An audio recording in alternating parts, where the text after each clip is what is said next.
சிலரெல்லாம் தெரிஞ்சு பேசுறாங்களா இல்ல தெரியாம பேசுறாங்களானே தெரியலீங்க. எவ்வளவு ரேட்டு சொன்னாலும் சரி இவ்வளவா அப்படிம்பாங்க. நீங்க 50 ரூபா சொல்லி பாருங்க இவ்வளவா அப்படிம்பாங்க. 500 ரூபா சொல்லி பாருங்க இவ்வளவா, கொஞ்சம் கம்மி பண்ணிக்கோங்க கொஞ்சம் கம்மி பண்ணிக்கோங்க அப்படிம்பாங்க.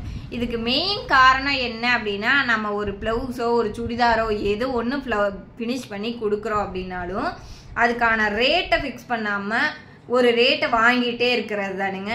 இப்போ நான் ப்ளவுஸ் தைக்கிறதுக்கு நான் 400 வாங்குறேன் அப்படின்னா அதுக்கப்புறம் எக்ஸ்ட்ரா ஒரு பைப்பிங் கேட்குறாங்களா அதுக்கு 100 எக்ஸ்ட்ரா தான். இந்த பஃப் கேட்குறாங்களா இதுக்கு கண்டிப்பாக எக்ஸ்ட்ரா தான்.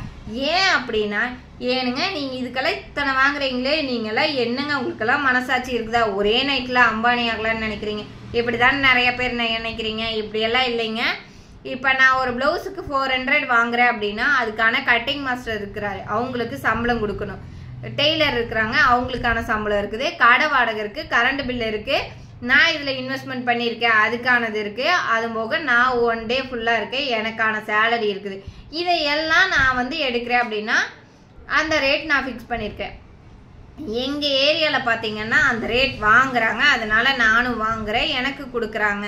இன்னும் வெளியில் போனீங்கன்னா இன்னும் எக்ஸ்ட்ரா வாங்குறவங்களும் இருக்கிறாங்க, இன்னும் வீட்டில் தைக்கிறவங்க கம்மியாக வாங்குறவங்களும் இருக்கிறாங்க. கஸ்டமருக்கு எது கம்ஃபர்டபுளோ எது ஃபிட்டிங் நல்லா இருக்குதுன்னு நினைக்கிறாங்களோ அதையை அவங்க கொடுக்குறாங்க. அதனால கண்டிப்பாக நம்ம ரேட் ஃபிக்ஸ் பண்ணும்போது இந்த ஒரு விஷயத்த நல்லா ஞாபகத்தில் வைக்கணும். நம்ம ஏரியாவில் எவ்வளோ ரேட் வாங்குறாங்க அப்படிங்கிறதையும் கொஞ்சம் பார்க்கணுங்க. நாலேஜுக்கு தெரிஞ்சு வச்சுக்கணும். வீட்டில் தைக்கிறவங்க எவ்வளோ வாங்குறாங்க, கடை வச்சிருக்கிறவங்க எவ்வளோ வாங்குறாங்க அப்படின்னு தெரிஞ்சுக்கிட்டாதான் அதுக்கு தகுந்த மாதிரி நாம் ரேட் ஃபிக்ஸ் பண்ண முடியும். இந்த ஏரியாவில் கடையை வச்சுட்டு நான் ஒரு 600 ரூபா 700 ரூபா சார்ஜ் பண்ணேன் அப்படின்னா எனக்கு கண்டிப்பாக கஸ்டமர்ஸ் வர மாட்டாங்க. அதுக்கு நான் இன்னும் மெயினுக்கு போகணும். அவங்க ஏன் அவ்வளோ ரேட் ஃபிக்ஸ் பண்ணியிருக்காங்க அப்படின்னா அவங்களோட கடை வாடகை, அவங்களுக்கான மாஸ்டர் சேலரி ஆகட்டும், டெய்லர் சேலரி ஆகட்டும் இன்னும் அதிகமாக இருக்கும். அப்போ அதையெல்லாம் அவங்க கால்குலேஷன் போட்டு தான் அவங்க ரேட் ஃபிக்ஸ் பண்ணியிருப்பாங்க. வீட்டில் ஏன் கம்மியாக வாங்குறாங்க அப்படின்னா அவங்களுக்கு வாடகை கிடையாது, கரண்ட் பில் கமர்ஷியல் கிடையாது, அவங்களுக்கு இது போதும் அப்படிங்கிறதுனால அவங்க அதை வாங்குறாங்க. அதனால யார் ரேட்டையும் நம்ம இவ்வளோ ஏன் கம்மியாக வாங்குறீங்க நீங்கள் அதிகமாக வாங்குறீங்கன்னு சொல்ல முடியாது. அது அவங்க சௌரியத்துக்காக வாங்குறாங்க. அதே மாதிரி ஸ்டிச் பண்ணுறவங்களும் அவங்கனால எவ்வளோ கொடுக்க முடியும் அப்படிங்கிறத பொறுத்து அவங்க போய்க்கிறாங்க. மெயினாக நாம் பண்ணுற மிஸ்டேக் என்னென்னா கரெக்டாக ரேட்டை சொல்லாததான் கஸ்டமர்கிட்ட. நீங்கள் ஒரு டிசைன் சின்னதாக வச்சு கொடுக்குறீங்க, ப்ளவுஸ் எல்லாம் ஃபினிஷ் பண்ணிடுறீங்க.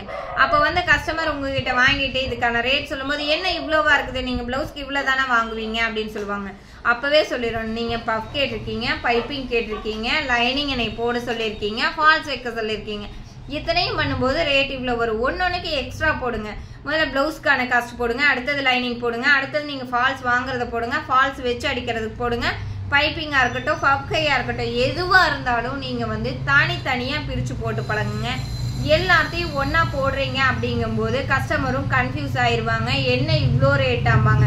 அப்போ நீங்கள் ரேட்டை இந்த மாதிரி பிரித்து போடுறீங்க அப்படிங்கும்போது கஸ்டமருக்கு புரியும், ஓ இத்தனை வேலை செஞ்சுருக்காங்கல்ல இதுக்கான ரேட்டு தான் அப்படின்னு சொல்லிட்டு அவங்களும் இது பண்ணுவாங்க, அவங்களும் கொடுத்துட்டு போவாங்க. அதனால் பில்லு போட இந்த விஷயத்தை மட்டும் ரேட் ஃபிக்ஸ் பண்ண நல்லா ஞாபகத்தில் வச்சுக்கோங்க. உங்கள் ஏரியாவில் இருக்கிற ரேட்டை நீங்களும் எவ்வளோன்னு தெரிஞ்சுக்கோங்க ஒரு நாலேஜுக்காக. அதுக்கப்புறம் நீங்கள் போடுற பில்லில் ஃபஸ்ட்டு கஸ்டமர் வந்தோடனே பில்லு கொடுங்க. நீங்கள் போடுற பில்லில் ஸ்டிச்சிங்க்கு எவ்வளவு, லைனிங்க்கு எவ்வளவு, பைப்பிங்னா எவ்வளவு, பஃப் வச்சா எவ்வளவு அப்படின்ட்டு தனித்தனியாக போடுங்க. ஏங்க ஒரு சின்ன வேலை செய்கிறோம், சாரியே அடிக்கிறேன்னா அதுக்காக ஒரு 5 நிமிஷத்தை செலவு பண்ணி தான் அடிக்கிறோம். அப்போ அதை நம்ம ஃப்ரீயாக பண்ணி கொடுக்க முடியாது. டெய்லர் எந்திரிச்சு போகும்போது ஒரு சாரி அடிச்சிருந்தா கூட நம்மளுக்கு சம்பளத்தில் கணக்கு சொல்லிட்டு தான் போகிறாங்க. அவங்களுக்கு அதை நம்ம கொடுத்துட்டு நாம் ஃப்ரீ சர்வீஸ் பண்ண முடியாதுல்ல.